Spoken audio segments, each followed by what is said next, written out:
Welcome for our second day, and we're just as excited, and we have lots for you. So we're going to get started right on time. I want to share two things with you. As you know from yesterday, the arts are very close to my heart, and so I'm always inserting as much art as I can in everything.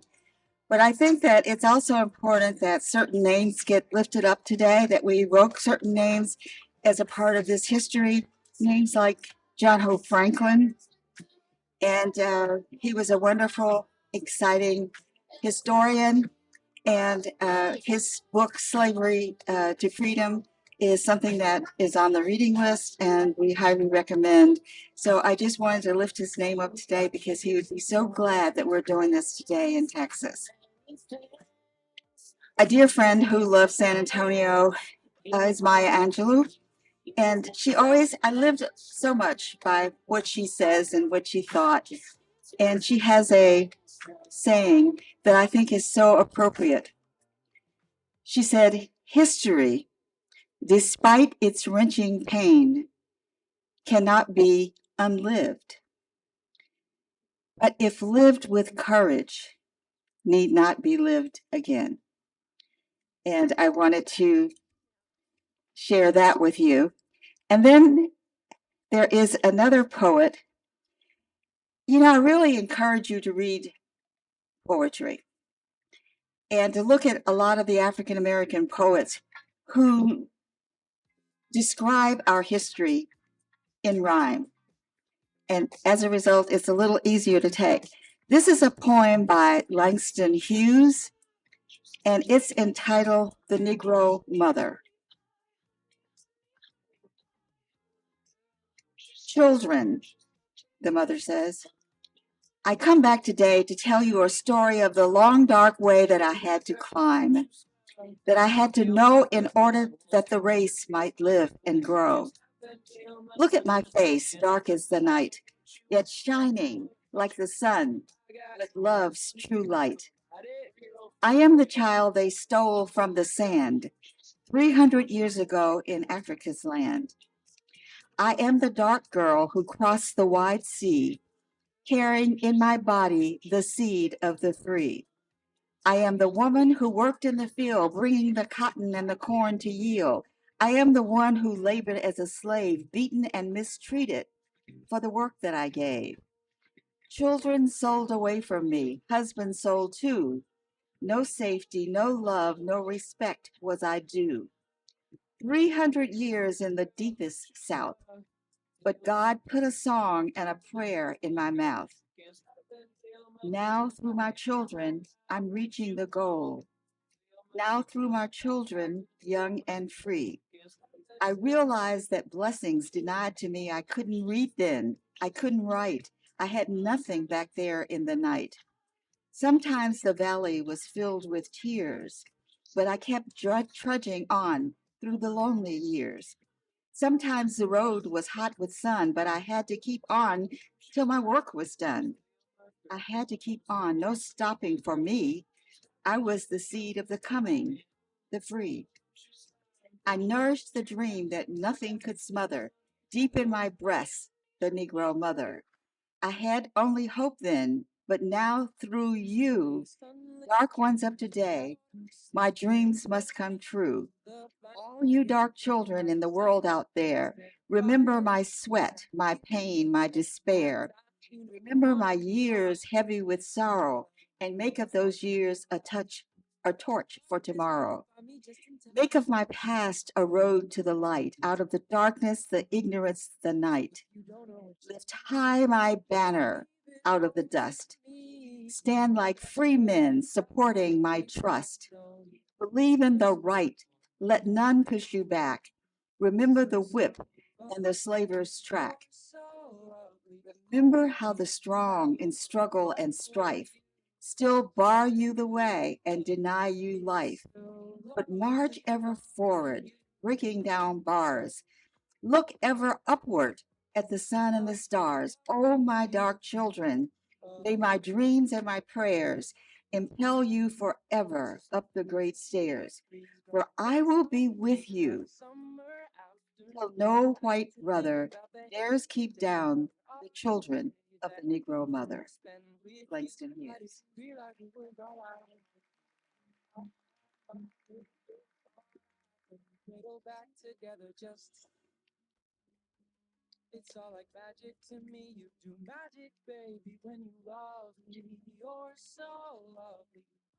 It is my honor to introduce a special friend to the Whitty Museum, to me, and to the state of Texas.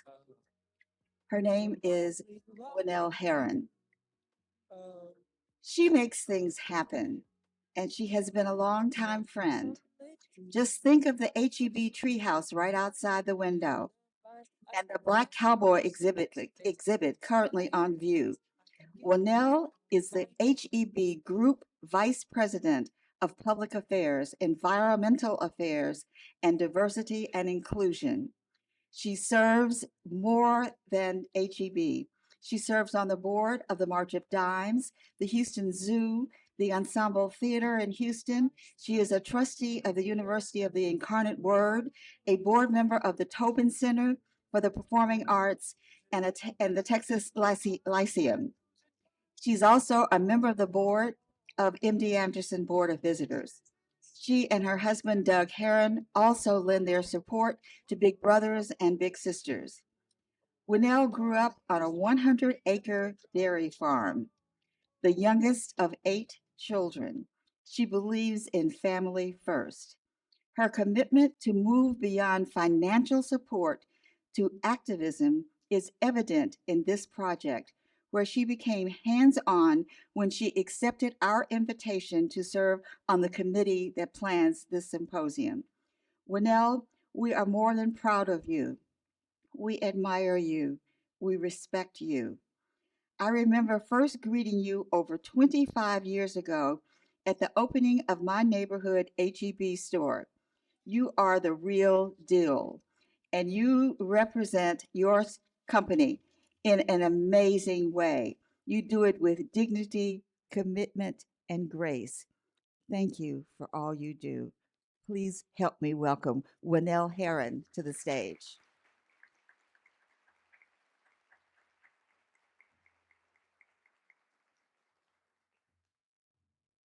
Well, good morning. And thank you, Aranetta, for that kind introduction. And we all know that Aranetta truly is an incredible force for good in San Antonio, in Texas, and beyond. And I was saying on behalf of all of us at HEB, thank you for your unparalleled leadership and service to our communities. Now we do the sheep. Let's do a little bit more. Aranetta is an amazing individual, and I have watched her over the years. And you talk about an activist, you talk about someone who's incredibly passionate about what they do, but I have never met a more intentional and graceful individual. So I'm proud to call you friend, Aranetta. I'd also like to acknowledge another longtime friend and friend to HEB, and that's Maurice McDermott, who has done an incredible job of leading and transforming the Whitty Museum over the years. Let's give Maurice a big round of applause. I know she's I won't say retired, but still making a difference in our community. And there are a lot of folks to recognize. Also, Dr. Michelle Cuellar Everidge, who does an incredible job, spent a lot of time working on this project as well, but just does excellent programming and was also involved in the Black Cowboys exhibit as well. So, Michelle, thank you for all that you do. And last but certainly not least, Dirk Elmendorf, the new president and CEO for the Whitty Museum. And as you probably know, you have big shoes to fill, whereas Dirk. But we appreciate your leadership as well and look forward to working with you in the years ahead. We've partnered with the Whitty Museum for over 20 years in their efforts to share important educational programs with the city of San Antonio and beyond. And we know a little bit about history at HEB. We started in 1905. Our company was founded by a woman, Florence Butt. We just celebrated 119 years in business. Yes, which is not for the entrepreneurs in the room is not an easy feat. Um, but we are really proud of the partnership that we've had with the museum over time, and we also have a very strong and deep-rooted commitment to Texas, a deep-rooted commitment to education, and are really proud of the work we do in the educational space. And so I'm also really excited to see so many universities, colleges, students here. This is important information about all of our histories. We're talking about slavery. I happen to be African American, but this is important to each and every Texan, regardless of race, color, or creed. And we're proud and love capturing and recognizing the history of our state. You know, we have a strong and deep commitment at HEB to diversity and inclusion throughout our businesses and the communities that we serve. And in the wake of George Floyd, we launched an initiative about 4 years ago called Be the Change. And really, it was about taking our 25 years of commitment to formalize diversity and inclusion at HEB and turbocharging those efforts, right? And looking for ways to uplift the stories and products of underrepresented communities and minority owned businesses. And I want to recognize James Harris. He's in the back of the room, but a very important leader at HEB. Stand up, James, just for a minute. James leads our diversity and inclusion efforts for the company and our supplier diversity efforts. Really appreciate your support. There's another individual I want to recognize, Christina Jawasko, who is also on my team and was really passionate about working. Where's Christina? Christina Jawasko. They're really committed to this project as well. So I think it's safe to say HEB shares a passion with the Witty, with Aranetta, with all of you to make sure that we're providing information in a way that impacts and supports and recognizes the importance of all Texans. And I think that's really what the last 2 days have been about. I'm sorry I wasn't able to be here yesterday, but I heard great things about the discussion, the attendance, just the vibrance and the importance of the conversation and how folks were really engaged in the work. So I applaud you for that. I also want to say, when I think about what we do as an organization, HEB has grown from a small mom and pop in Kerrville, Texas, to 160,000 HEB partners today across Texas and Mexico. And we also have a responsibility. The family sees this responsibility. I'm one of the individuals that gets to make those decisions, do these things, get involved, but we have a responsibility to be that force for good in Texas as well.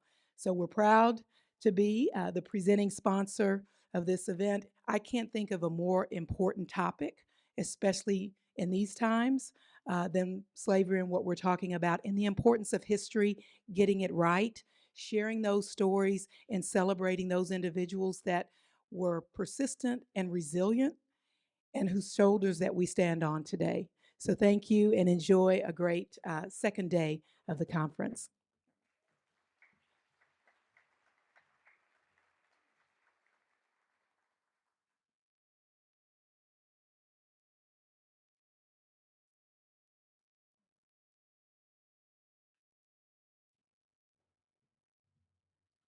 I forgot one of my duties earlier that I was given, Michelle, and that is to share that travel difficulties have prevented Dr. Baptist from being here. And so we have gone to Plan B, which gives us another exciting opportunity for a lot of the presenters to appear together and answer a lot of your questions. And so, fortunately, they all agreed, and we have a really exciting time to join with all of you. Thank you. The next speaker, first of all, I'd have to say thank you to her because she shifted and is coming on a little earlier than she planned. But I had the opportunity to meet her not long ago, and I realized that her knowledge, her field of knowledge, was primary to our discussion. And we worked very quickly, and she was very excited. And so I'm very excited to bring her to you. I'm going to read something that I've written about her, but I'm going to finish it with some down home information. Professor Keisha Ray received her PhD in philosophy from the University of Utah. She is currently a tenured associate professor and holds the John P. McGovern Professorship of Oscularian Medicine at the McGovern Center for Humanities and Ethics at the University of Texas Health Science Center in Houston. Most of Dr. Ray's work focuses on the effects of institutional racism on Black people's health, highlighting Black people's own stories. Her work uniquely prioritizes linguistic justice as a matter of access and commitment to public scholarship. She has contributed to top clinical medical ethics, medical humanities, and to humanities journals. And based on her expertise, Dr. Ray is frequently called upon as a bioethics expert for popular news sources like the New York Times, CNN, and Stat News. Lastly, Dr. Ray is the author of the book Black Health: The Social, Political, and Cultural Determinants of Black People's Health with Oxford University Press.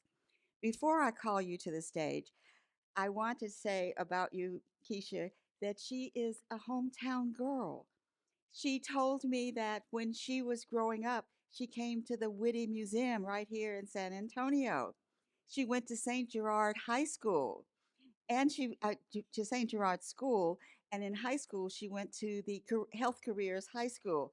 So nothing pleases me more than to seeing that the work that we're doing begins at home and it is profiting our students. And to all the students here, I would say it happens right here in San Antonio. You come here and you can go far. I think that used to be a saying at UTSA. And I applaud you as our hometown young lady. Please help me give a local welcome to Dr. Keisha Ray.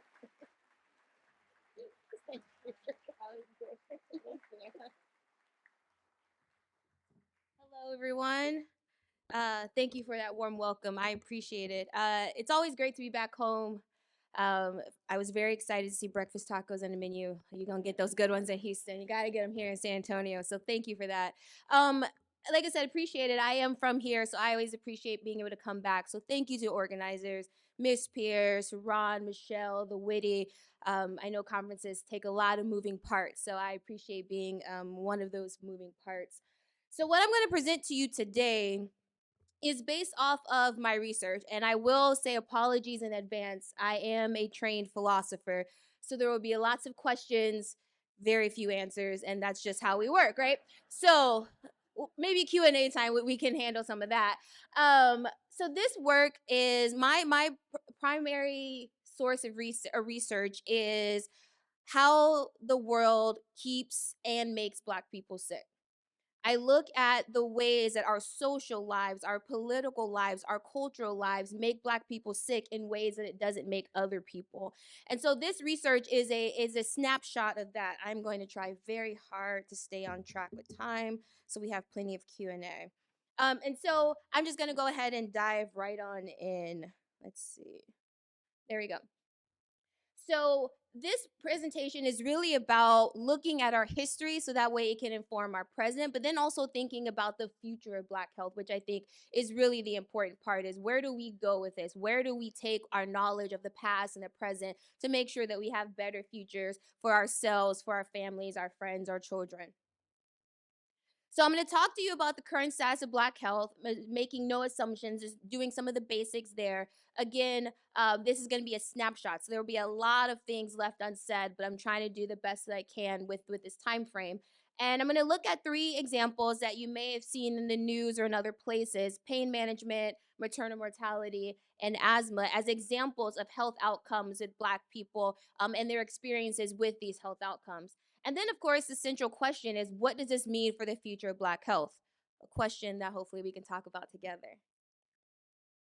So first, I always start here so that way we can get an idea of what we mean when we talk about health. Health is really about, do you have what you need to be healthy? It is about those resources that we need. You ever hear the term, we talk a lot about health equity, especially after COVID? That was really a buzz term. Health equity, health equity. Health equity is, do you have what you need to be healthy? Do you have walkable neighborhoods? Do you have access to clean air, clean water? Do you have access to transportation? Do you have access to proper income, not just income, but proper income, proper housing? And so the idea is if we have these things and they're positive, then you are more likely to have good health. But if you have these negative things, like if you have more debt, more medical bills, more stress, more discrimination, lack of quality of care, then it is impossible for us to think about you having good health if you don't have these basic resources. So a lot of what I'll talk about today will be based off of this. It's the, do we have access to these social determinants of health? Now, one thing that you'll see here in this column, the second column to the end, is discrimination. Different forms of discrimination like sexism, racism, classism, are can impede someone's access to health. But also, what you'll notice is these forms of discrimination can play in part in your access to all of the other forms, social determinants of health. So your lack of proper housing, access to playgrounds, access to proper healthcare coverage can all be influenced by discrimination. So that's why that one is one that I focus on here, because it's a determinant in and of itself, but it's also one that you can see threaded through all of these other social determinants of health, right? So let's talk about what we know about Black health in the US. We know that health inequities, remember those not having access to those resources that you need for proper health, fall along racial lines. That if you look at things in terms of an aggregate, in terms of a whole, generally Black people do not have as many access to the social determinants of health as other groups, some other groups. We also know, like I said, that racism is a social determinant of health. If you experience racism, there's so much research that directly links racism to things like poor cardiovascular health, poor mental health. If you have adverse childhood experiences that are influenced by racism, you can also, there's also a lot of studies that when you're to your adulthood, that you will also experience things like stress related disorders, ADD, things like that. And we also know that racism can influence, even if you are, say, witnessing racism, you don't directly experience it, but maybe you watch a video of police brutality, or you watch a video of someone experiencing racism. That is also you experiencing it and can have those same effects on your health as if you yourself were experiencing it. And for our purposes here, we also know that contemporary Black health is historical. If I leave you with anything, the status of Black health, the idea that we don't have as many access to resources needed for health, that we experience poor health outcomes on almost every spectrum, did not happen overnight. It is historical. It is connected to our past political status as enslaved people, and no solution, no future of Black health is going to happen without that acknowledgement of our historical selves. And we also know, of course, health begins before the clinic. And that's been my passion in my research, is to think about health of Black people before you even step foot into a clinic, to think about our lives before you enter that healthcare provider's office and the health of that life, because that will determine how much you need that clinic or how much you need that healthcare provider. We also know that medical devices and some interventions can be discriminatory. I always like to think about the pulse oximeter, right? That was something during the COVID-19 pandemic at the beginning that you were seeing a lot of people using to take care of themselves. It was even marketed as, this is a way for you to care for yourself. You saw lots of Black churches handing them out to their members as a sort of self-empowerment. But of course, we know that if you have darker skin, it's not as accurate. There have been interventions to try to remedy that. Some have, some haven't, but it's still an issue. We also know that COVID-19, a lot of people started paying attention to Black health, given our inequitable experiences with death and higher rates of COVID-19 infections. So for some people that didn't know about Black health, COVID-19 was really this expose of structural racism. For other people, it was what we already knew, right? We also have lots of testimonies, many of them anonymous, as you might imagine, from healthcare workers that admit to their racism, that admit to having certain racist attitudes and beliefs about Black people before they even talk to them.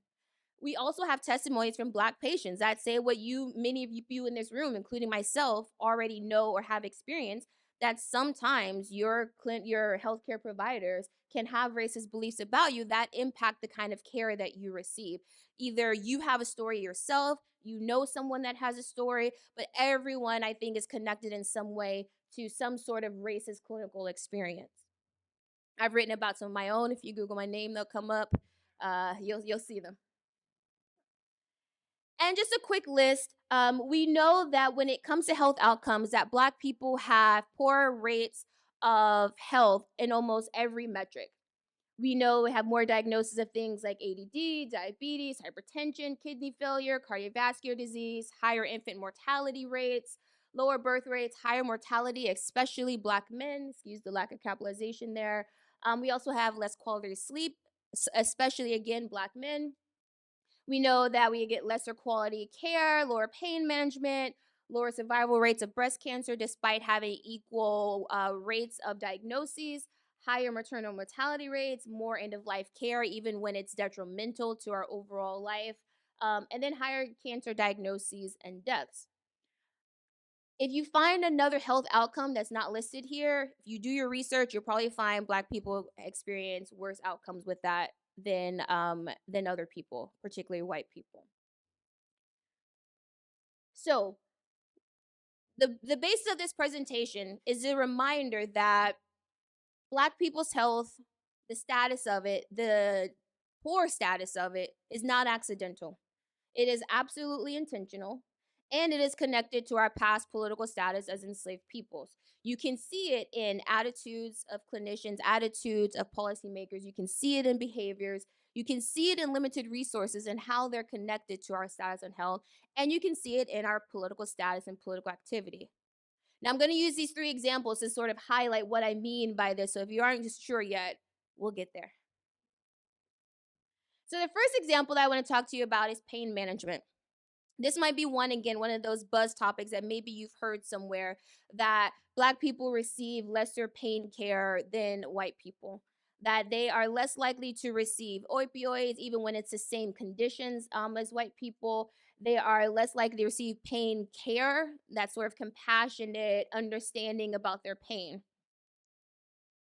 Now, what I found fascinating and sort of disheartening about this is whenever you're doing your research on why this is, you start to see a lot of unscientific beliefs about Black people, particularly about Black bodies, that have been around for a very long time and just sort of persisted, or they've changed form. And you'll find that a lot. I'll keep saying this over and over today, actually, that a lot of these unscientific, these racist beliefs that happened in these centuries ago never really went away. They just took a new shape, they took a new form, right? Where they weren't so blatantly racist, like, oh, hey, I think Black people can be whipped because they don't feel pain. Now it's, you don't really need pain medication after this surgery. You feel pain not as much as other people, right?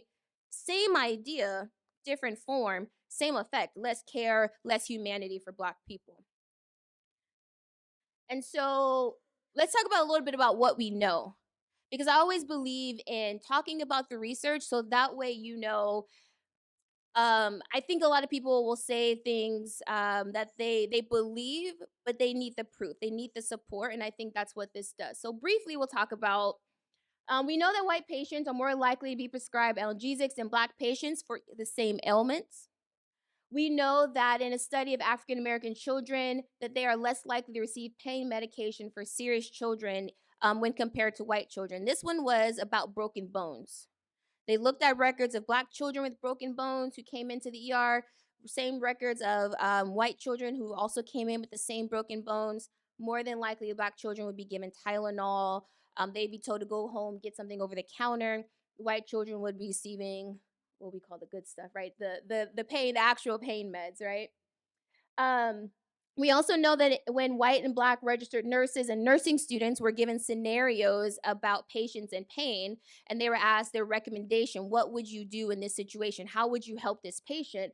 That the nurses, the registered nurses, believed that Black people felt less pain than white people, and so their recommendations were more mild than they were for their other Black patients. Some other well-known research, this one is a very well-cited study, you may have seen this before, this Hoffman study, where medical residents and students were asked to agree or disagree with these following statements. Now, to us, you look at them and you think, looks ridiculous, right? To believe that Black people age more slowly than white people. And these are the exact statements, so this is their wording. Black people's nerve endings are less sensitive than whites. Black people's blood coagulates more quickly than whites. Black people's skin is thicker than whites. Black people have stronger immune system than whites. I'll let you sit with that for a couple seconds. Absurd, right? You think, why would my blood coagulate faster than someone else? I'm not bionic. I'm not superhuman. I'm a human just like everyone else, right? I bleed like everyone else. My skin is just as thick as the next person. You pierce me, I bleed, right? But more than half of the respondents for each question believed it to be true or likely true. Now, these are people that are going to go on and be your doctors. I work in a medical school. I teach medical students. I teach residents and fellows.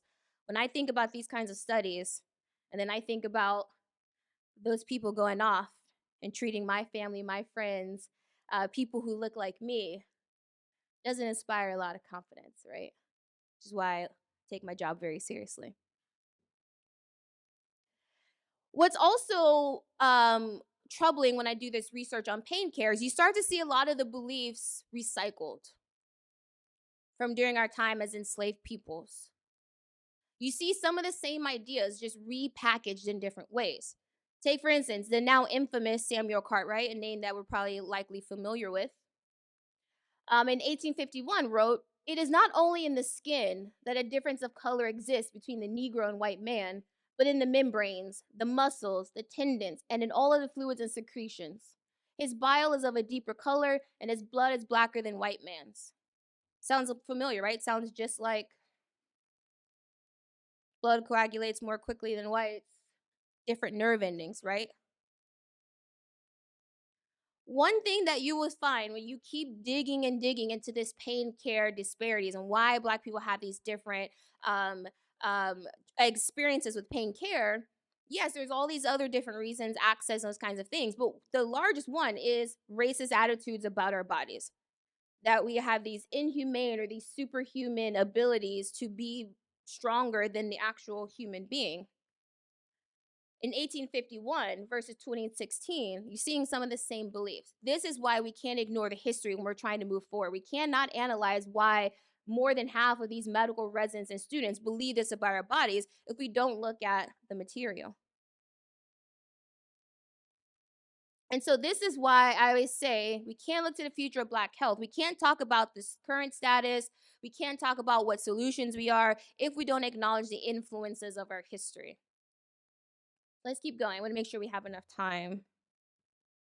Okay. So next, talk about Black birthing mortality or Black maternal mortality is our second example.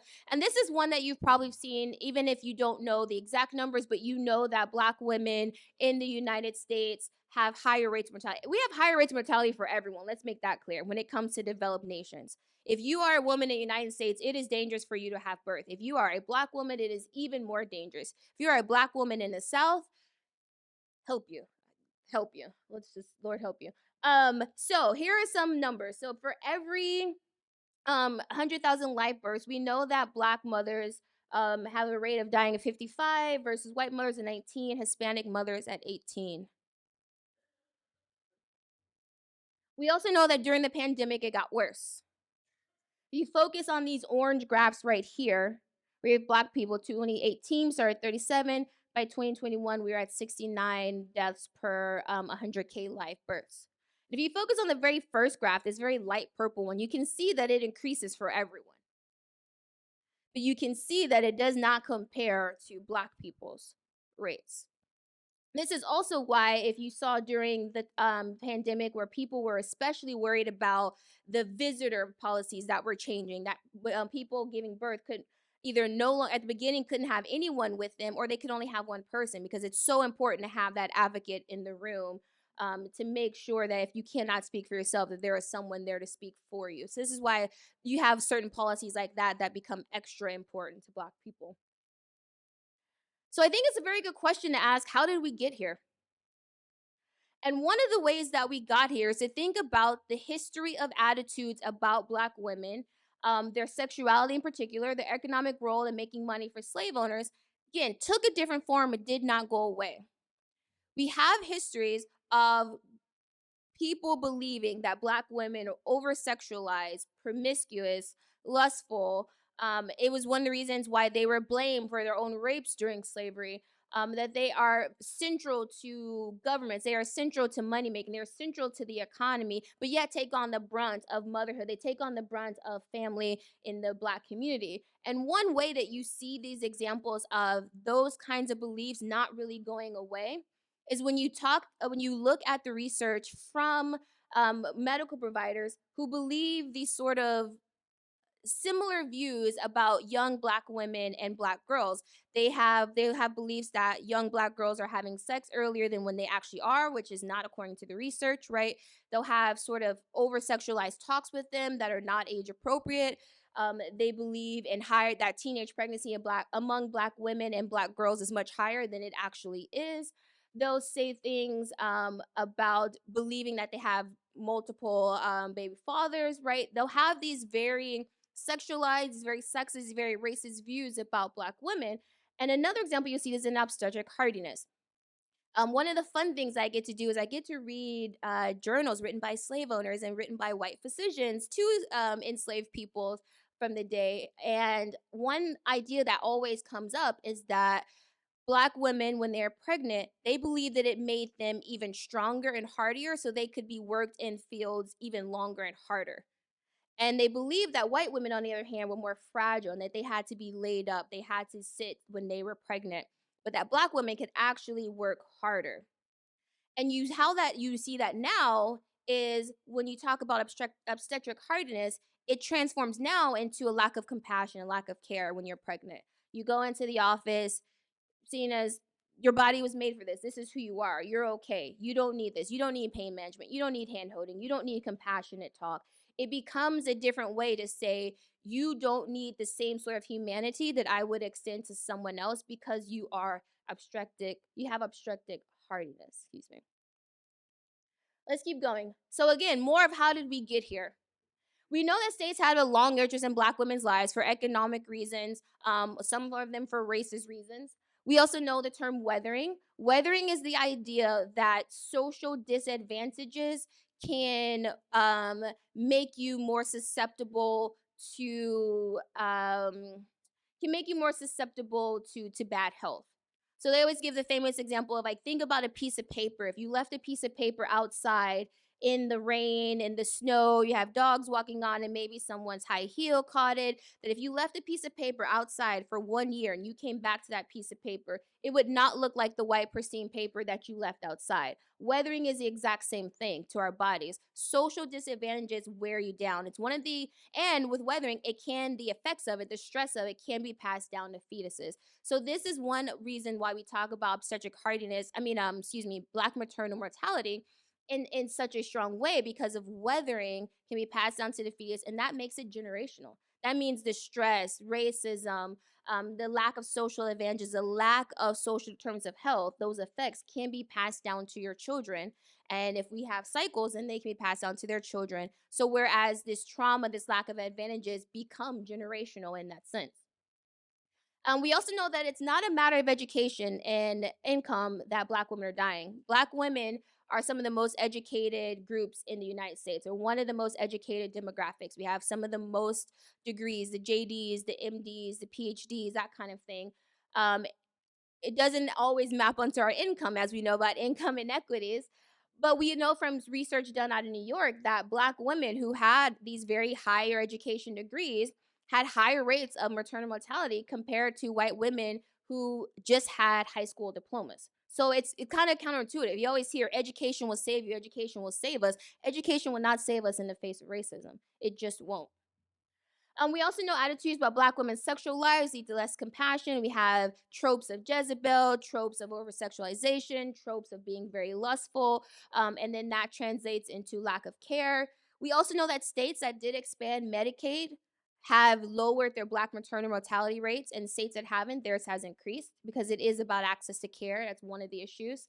And then, of course, medical racism and sexism in clinical care. Again, we have these anonymous testimonies from clinicians that say when women walk in, if the Black women, they judge them based on their hair, based on their clothes, based on their appearance. And we have Black women who say they feel that judgment. They feel like they're not listened to. They feel like they're being talked over, or they do little things to care for themselves. They bring in a white friend or a white family member with them to appointments so that they're taken more seriously, that they dress up so they're taken more seriously, all to combat this racism that they, sexism that they know will come their way.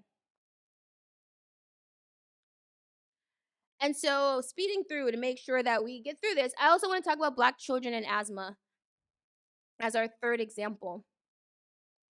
We know that Black children, along with Latino and Indigenous children, have some of the highest rates of asthma, particularly here in Texas. We know that they have 10 times the rates of hospitalization and deaths from asthma compared to white children.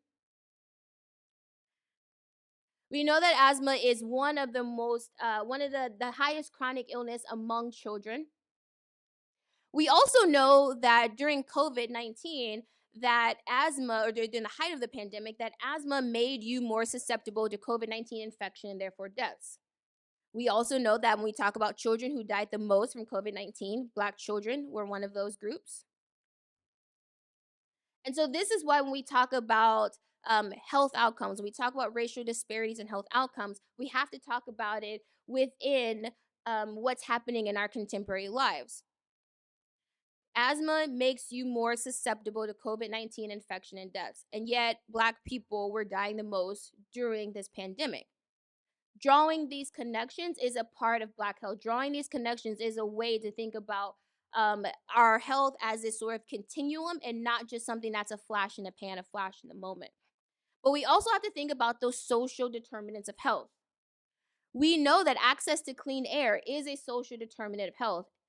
We also know that Black, Latino, Indigenous people have lesser access to clean air than other people, higher rates of nitrogen dioxide exposure, more exposure to places of toxic waste sites. When I'm doing my environmental injustice talks, I always talk, no matter what city I go in, I do a lot of these talks, I can always bring up some sort of environmental injustice or environmental racism example. When I was in Salt Lake City, I bring it up. When I was in Detroit, we can't talk about Detroit without talking about it. When I was in Mississippi, we talk about um, not having clean access to clean air, clean water. We talk about Cancer Alley in Louisiana, and their systematic, just systematically being screwed over. I don't even know how to say that in an elegant way. I really don't. Um, but we can't talk about higher rates of asthma, these chronic issues that are happening in our communities, without looking at the ways that the world makes us sick, like access to environmental contaminants and toxins in our water, in our soil, in our air, and also even in the packaging of our food, the packaging for our meats, even like to go containers, right? That kind of thing. Don't put those in the microwave. Don't put those in the microwave. Okay. Um, so, regardless of income level, we also know that Black people tend to still live in those areas where we were mandated by segregation. That communities sort of developed there. Excuse me. And even though we created more opportunities for ourselves, we had more income, we got more education, that historically still stay in those neighborhoods, and those neighborhoods are still largely near facilities, oil and gas facilities, toxic waste sites, all these sites of air pollution. Again, cannot draw. I feel like this crazy woman. I'm putting all these like red yarn to like, we got asthma over here, and then we got COVID, and then we got in toxic waste sites. It's all connected. It's all connected. And so speeding through this, like make sure we get through. What does all this mean? Health is not solely about our behaviors. I don't want to infantilize Black people. I don't want to make it seem as if we can't make bad decisions about our health. We absolutely can, right?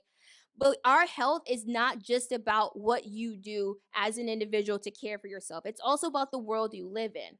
And because of that, I think it teaches us how to be an advocate for our own health. It can't just be an advocate for our lives in a clinical setting, in the exam room, in the hospital. We have to be advocates for our health outside. When we talk about environmental injustice, when we talk about new sidewalks being put in our neighborhood, playgrounds, we talk about the location of our schools. Black, Latino, Indigenous children are 3 times more likely to go to school near highways, which are sources of pollution, and they have higher rates of asthma. Again, another connection, right? It's all connected. It's all connected.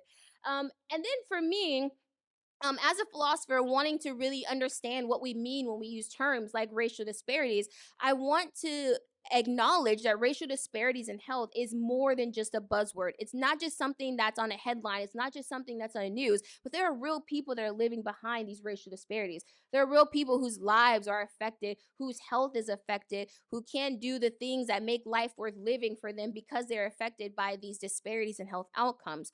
And this is why it has to be more than just a buzzword, something that we is just a throwaway kind of thing. We also know that Black health is historical.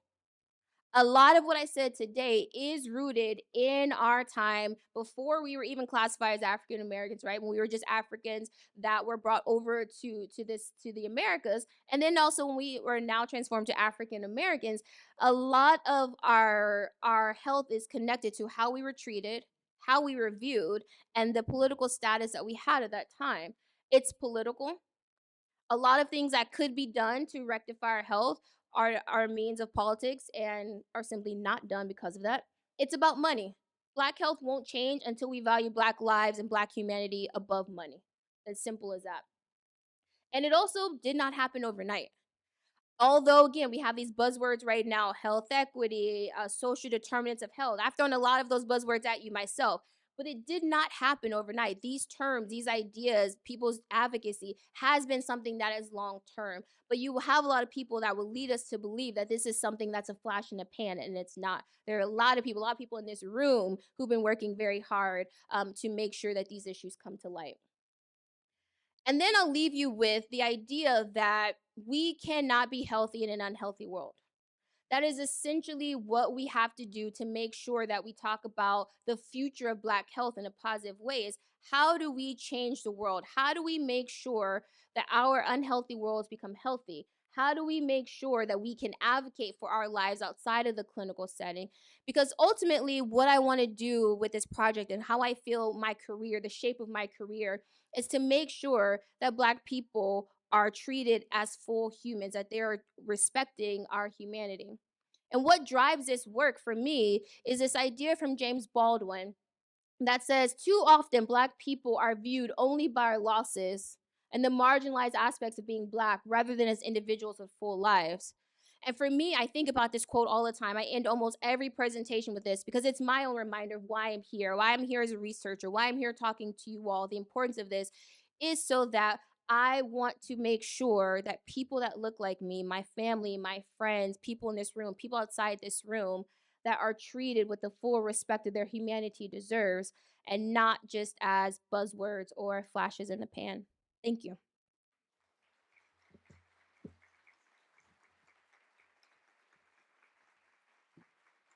Thank you. I think we have time for questions. Okay. And I'm a philosopher again, thick skin, no questions off limits.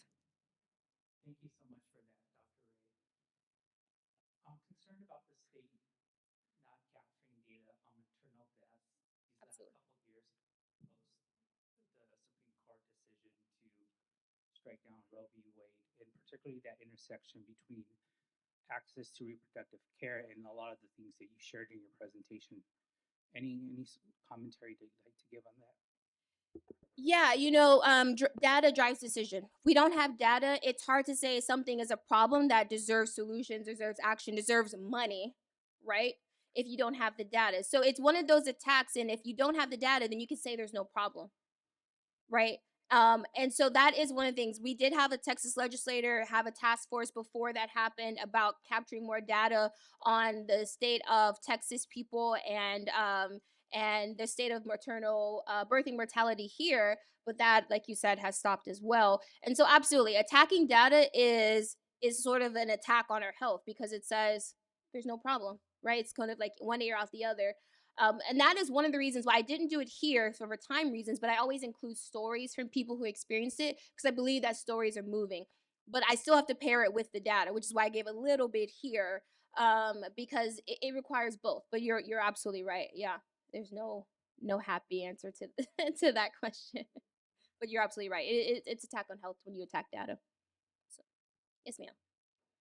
Dr. Keisha, thank you so much for the presentation. It is mind blowing. Okay. But I have two comments. One, Black women are stronger when they're pregnant and they don't need all of this treatment and accolade and rise. This is universal.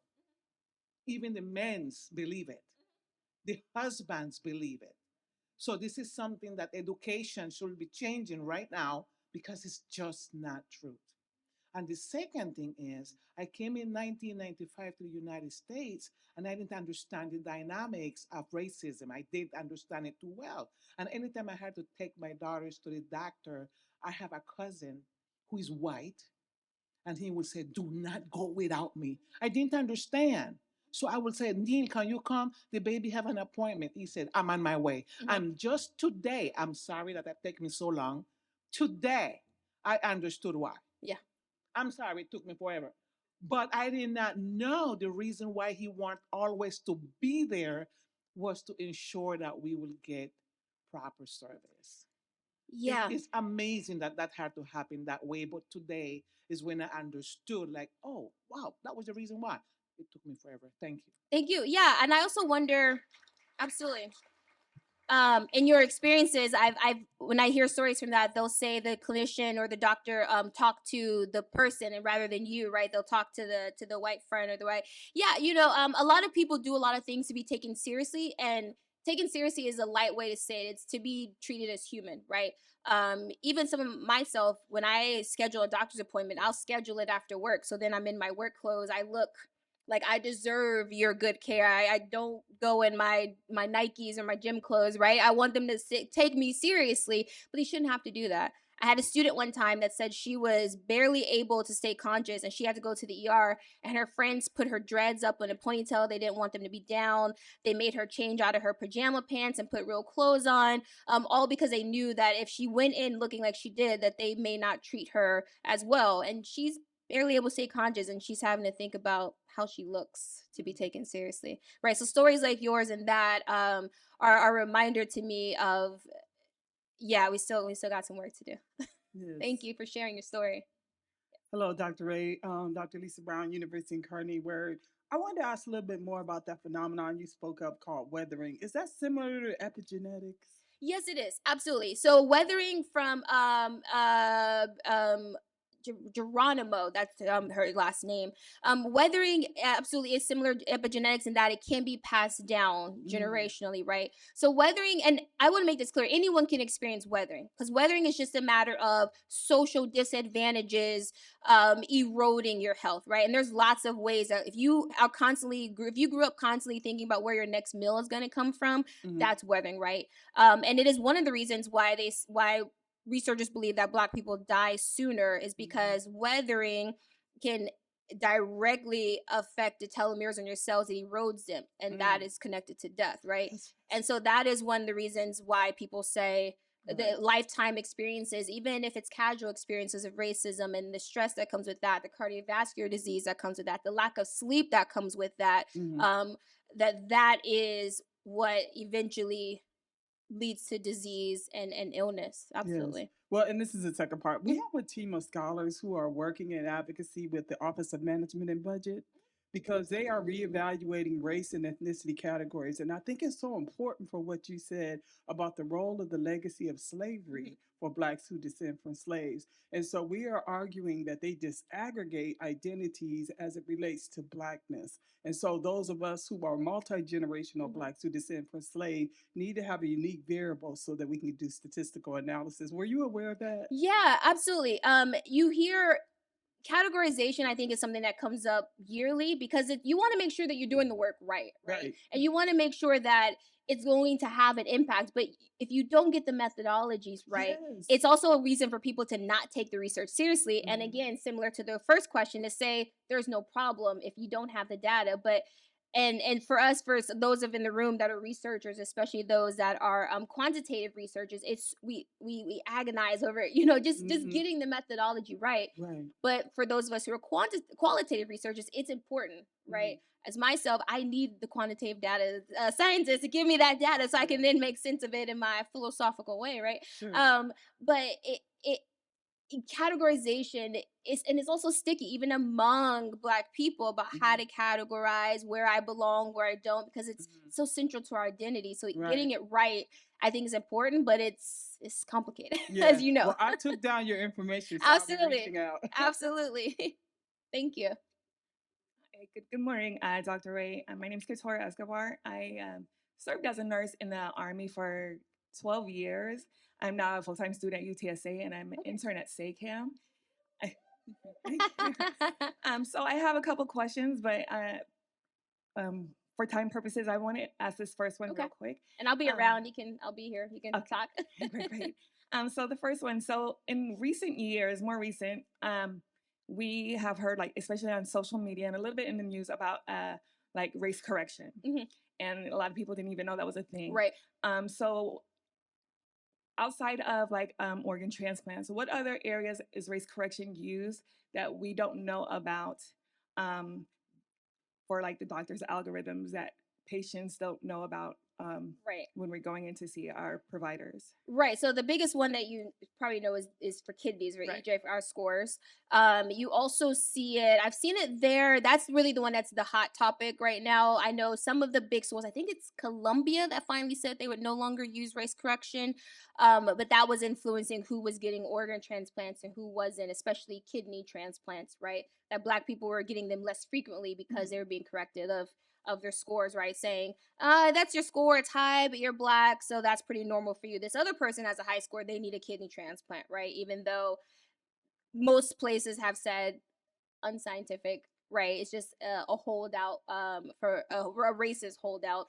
I've seen it there a lot. I've also seen it in pain medication algorithms, right? And you're seeing it a little bit now with how AI is being used to determine different interventions like pain medication. That is the biggest one that I've been working on. I can't think of any other ones off the top of my head, but those are the two that I work on the most: is pain management and then kidney transplantation. Okay, and if we have time, so of course, through our history, our community doesn't trust medicine. So for our our medicine's sake, not trustworthy. absolutely. But for our sake, because again, while I was going through nursing school and even EMT school and everything, we learned, okay, so this is the signs and symptoms of what it looks like when somebody's having a heart attack. Right. And you hear pressure on the chest and the left side. But when I got to the ward, I learned that that's not what it looks like for women, right? So, and studies aren't done on women or on Black people. Right. They're done on white men. Right. So what can we do to get us out to do studies more for the medical community, for medical research? Absolutely. You know, we don't trust syphilis studies. No, you're absolutely right. Even things like seatbelt research is not done on women, right? So women don't have the same sort of outcomes with motor vehicle accidents, right? So this is a question I get asked a lot, and I'll say one time I got really humbled when I was answering this question for a community, non-scholars, non-university related, and I said, we have to do more clinical trials. We got to be in them. And she simply said, why? Why would I want to do that? How would I know that me participating in this trial, the benefits are going to actually come back to people that look like me and look like people in my community? And I just took it for granted. I was like, you should do research. We need it, right? And it really made me have to sit back and think about why did she have that question, right? And I think the part of the problem is making sure that those benefits go back to communities. And I think that's a big barrier to people participating. But and there's a little bit of, again, I hate to use this word, but I'm a medical school educator, so we use it all the time, cultural competency, right? This idea that people are trying to get people of color to be a part of studies, but they don't know how to talk to them. They don't know where to talk to them. They don't know how to properly engage with them. They don't know how to communicate the benefits. They don't know how to communicate when there are no benefits to them, that you're just being a good Samaritan and you're just participating in this so we have the data. Sometimes they come off being misled and believe that it will benefit them, and it absolutely doesn't. So also making sure that people know how to communicate with people, and also working with people who are already doing the work. A lot of times people go into communities thinking they're reinventing the wheel, or thinking that they're the first to do it, not knowing there's already this long standing group already in that community doing it, and now you're coming in. No, work with them. Right? If you have resources, give them resources. Right? So that's some of the things that I think has to change, that as of now you don't see it happening too often. Gotcha. Yeah. Thank you, ma'am. Thank you. And again, I'll be around. Yes, ma'am. Hello, Dr. Ray. Hi. I'm Frida Facey, and I want to thank you for this dynamic topic. Thank you. Much needed. Thank you. I spent 20 years in the Air Force as a healthcare administrator. Coming in at 1979, I was definitely a minority. Mhm. Not many women healthcare administrators, not many blacks. So I've gotten to learn a little bit about the healthcare industry and the medical environment. Many of my friends and colleagues in the field. I'm comfortable going to my doctor. Mhm.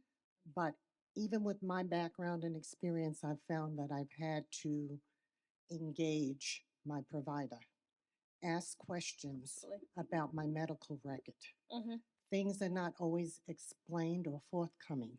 I want to warn everybody here, please read what your doctors have written about your health. Ask questions and drill. Don't be shy. Don't be polite. I mean, yes, be congenial. Be congenial, but it's your health. And you Absolutely. will find out some very interesting things about your health that they will then engage with you in and find the correct referrals for you. But sometimes, and particularly with minorities, this may be overlooked.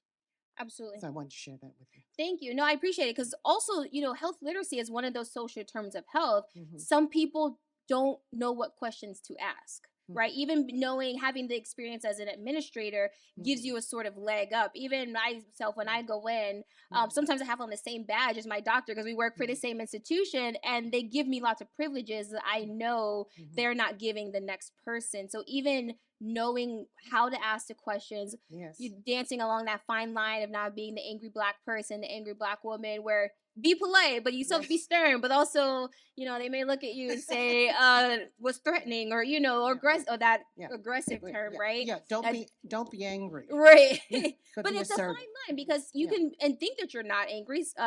Black people, we can be emotive, we can be strong in our verbal and nonverbal cues, and sometimes that can be taken as aggressive. So it's still even when you have knowledge, it still can be a dance for some people. And then I think some people just don't know what to ask, Yes, right? yes, So yes. also helping our family and friends know what questions to ask and how to ask those questions, and writing it down and helping them before they go to their appointment, and say, don't leave until you have the answers to these 5 questions, using our experiences and our Yes. knowledge to help them. Yeah, thank you for sharing. I And appreciate thank that. you for sharing this with us.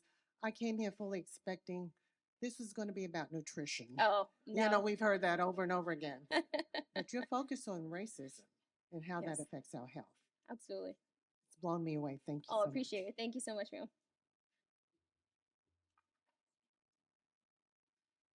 Just want to check in if there's time for one more question. Is it okay? Okay, great. I am a community health. I'm an artist first, but community health worker and educator, and working with young people. Something I feel passionate about, and kind of just sharing my own personal research around, just health literacy and where racism comes into that intersection, and so much of like Black culture. For example, hair. Getting your hair braided, when you go to the salon and you're thinking about the plastics in that hair and getting that hair dipped, and what these hair braiders and artists are breathing in, and maybe not aware of so many ways that, like a lot of the products that are marketed toward Black folks, most likely, more likely, 70% more likely to have things like phthalates and Absolutely. carcinogens, like that are just harmful to our bodies, have been proven to lead to cancer. And I'm always curious when I come across folks who are in this work to know, like, what are ways to share this information and to just bring awareness, that has some sense of positivity or light, because it can be really, really hard to carry really tough information in ways that we just like come across these racist ways that just like larger systems are really hard to just be aware of. But how do we bring that awareness in a way that also like has some lightness to it? I find a hard time Right. sharing information and sharing challenges without kind of bringing the room down. So I'm just curious to know like what advice you Yeah, have or thoughts or resources you have. absolutely. Yeah. Well, I don't know if I'm the best one. I just spent 40 minutes talking about Yeah. racism. I don't know how light you all feel in this moment. Yeah, I mean, that's a hard one because it is one of why that James Baldwin quote means so much to me, because every time I give presentations like this, I think like, oh, I just really like, I just ruined y'all's day. I just brought the room It's down, hard. Yeah. right? Yeah. But also, I want to talk about joy and I want to talk about happiness, but that is, for me, that's why I do this, because these are barriers to that joy and that happiness, right? I can't go out and enjoy beach and be on vacation if I'm looking Right. at this oil and gas and these smokestacks, right? Right. I have to know what that's doing to me so that I can enjoy my life and I can make sure that my little cousins grow up in healthy environments and that kind of thing. And so it requires a little bit of the reality, right? We just got to do the real work. Sometimes you just can't sugarcoat it. It has to be, this is what it is. Because if I were to come in and say, do a little dance about racism for you, it wouldn't be taken seriously, right? So I think it requires a little bit of reality check. And then you can say, how can I use this reality check to then live the life that I want to live, the life that makes life worth living for me as an individual. And so for lightness, though, I mean, I think it has to just be information, because I do think there are a lot of people who don't know exactly what you're talking about, right? There are people in this room, we have certain access to resources where we know exactly what you're talking about. But I can think of some hairdressers, some people who've braided my hair that maybe don't know exactly. So I do think it's about how do we inform them in ways that is empowerment. Because I do think of empowerment as a sort of a lightness, right? That to know that what I'm doing, I'm making these choices and it is allowing me to make income, it's allowing me to be happy. I can't do those things if I'm not informed. So I do think information is not exactly what you're looking for, but it is a form of lightness, at least for me, to know what I'm doing and what I'm using and the history of these products and that kind of thing. I also think educators like myself, I don't think our students know about these topics enough to even counsel their patients about it. I don't think physicians and nurses, um, especially ones that are not Black, know these kinds of topics. Right. So even bringing them into, I do this medical experimentation class for my medical students, and we talk about hair care products. I know I'm the only time that they've ever talked about that or will ever talk about that before they go off and graduate medical school. And so even it's sort of this trickle down, because if I'm not in that medical school to have those conversations, they don't get that information. They don't then go out and have some knowledge of that with their patients, right? But if there are more people like me, more people who had that information in schools who could then, so that wasn't your question, but yes, that is, that is what I have to say. So yeah, I don't know how to exactly answer it about lightness, because I do think there's power in information, and sometimes it's not always happy. Mm-hmm. But I mean, we can try our best, right? Yeah. Yeah, that's what I got for you. Thank you. And thank you for your work. Thank you.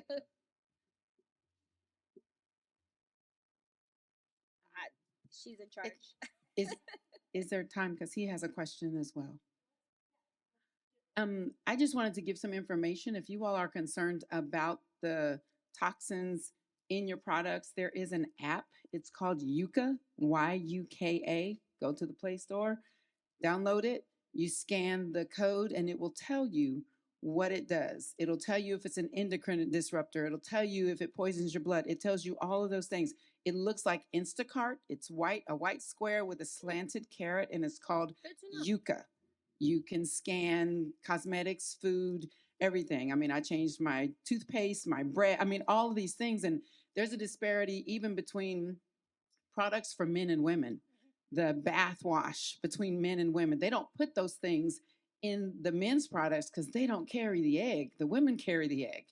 And so then it messes with our fertility. That was one of the things I wanted to say. And the other thing is, I had a fracture, and it wasn't until I challenged the doctor. He kept talking to me, and I kept told him exactly where my pain is. I've been a physical therapist for 30 years. I don't go in and tell them I'm a physical therapist because I want them to do their job. And I told him where the pain was, and I was misdiagnosed twice. I went back again. Nobody wanted to take an x-ray. And I said, look, doc, I'm not crazy. Take the x-ray. He took it and he goes, I didn't see anything. And I'm like, it's there. I'm not crazy. He goes, oh, well, maybe I should send it to the radiologist. Oh, God. And I'm like, you should have sent it to the radiologist from the beginning. Yeah. And as I'm walking out on the crutches, he goes, do you want to see it? And I walked up and I said, yeah. And I said, it's right there. He says, you can read that? Yes, I can read an x-ray. I said, and because I told you where pain was, I can see that from here, right there. So be your own advocate. If you go to the doctor, the way to do it is, if you don't understand what he's saying, ask questions until you do. One of the things that I say is, hey, doc, have a seat. We're going to be here for a minute. And I ask the question until he says it to where I understand. Now, I do have a lot of medical knowledge, but I tell that to all my family and friends. Don't feel like you're stupid. I mean, to me, it's more stupid for you to sit there, let them use all these big words and you don't know what they said and you walk out. So that's what I tell my family. Ask questions. Say, talk to me like I'm a kindergartner. Make me understand. And be specific. If you need pictures, ask them for pictures. But advocate for yourself. So just FYI. Absolutely. Yuka, Y-U-K-A. It's a white square with a slanted caret. Download it. It will change your life. But you will be down a rabbit hole scanning the things in your house. Yeah. Professor Dr. Ray, I am absolutely as excited as Dame Aranetta Pierce, about you. Thank you. I get her joy. My mother was Miss Aranetta's mentee, and you are now Aranetta's mentee, as I am. One of the things about being in your 70s is that you don't believe that you will one day be in a position to be the old folks that you laughed about. So now that I'm in my 70s, I'm like, how did we get here? Yeah. You are refreshing. Thank you. You are a bright answer to our prayers for the hopes Thank you, sir. I appreciate of the it. generation to come. I have a question for you. He's like, do you have a question? Really? No, I appreciate it. Honor to be called a mentee of both of you. I appreciate that. I'm not sure whether you're aware, but there is a sepsis in the land. And one of the things that's happening with African American leaders, whether it be female or male, is that the COINTELPRO program that was alive and well under J. Edgar Hoover to annihilate and assassinate has taken on a different dimension. And so we see situations like the late Dean Eddie Bernice Johnson and others being taken out. With what you are offering us and what you're making available to the world, I counsel you. You need to guard your health. Absolutely. Be vigilant about your diet and who you eat and where you eat. As Grandma used to say, you can't eat everybody's cooking. Absolutely. I am not joking. I know. With this change of administration that's coming, you are now a target. Absolutely. Bless you, and we ask God's prayers upon you and traveling grace. Absolutely. No, I appreciate that. Thank you.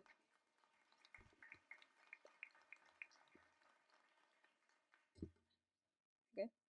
Okay. Thank you so much. I appreciate you all. Thank you.